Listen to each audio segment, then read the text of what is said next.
Hello మావా, గోవాలో మేము దసరా ఎలా సెలబ్రేట్ చేసుకున్నామో ఈ వీడియోలో చూసేద్దాం రండి మావా. పొద్దున్నే కోడి లేక ముందే నన్ను ఇంట్లో నుంచి బయటికి పంపించారు. పూజకు కావాల్సిన పూలు ఇంకా ఫ్రూట్స్ తీసుకొని రమ్మని. అన్ని చెప్పినట్టు తీసుకొని వచ్చాలే గానీ తమలపాకుని హిందీలో ఏమంటారో తెలియదు మావా. వాళ్ళని అడిగితే లిటరల్లీ ఒక అరగంట పట్టింది మావా తమలపాకులు దొరకడానికి. ఇంతకీ తమలపాకుల్ని హిందీలో ఏమంటారో మీకు తెలిస్తే కామెంట్ చేసేయండి మావా. నా వాహనం అయిన స్కూటీకి అలానే మా పాప వాహనం చిన్న సైకిల్ కి పూజ చేసి నిమ్మకాయలు కట్టాము. అలానే నా వీడియోస్ కి ఎంతో ఇంపార్టెంట్ అయిన ఈ మైకు, ఈ గింబల్ ఇంకా కొన్ని ఆయుధాలని పూజించడం జరిగింది.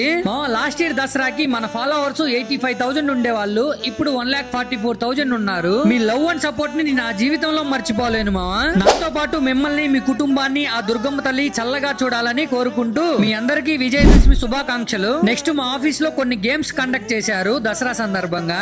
గోవాలో ఉన్న మన ట్రెడిషన్ మిస్ అయినట్టు నాకైతే అస్సలు అనిపించలేదు. మరిన్ని గోవా వీడియోస్ కోసం ఒక ఫాలో కొట్టొచ్చు కదా.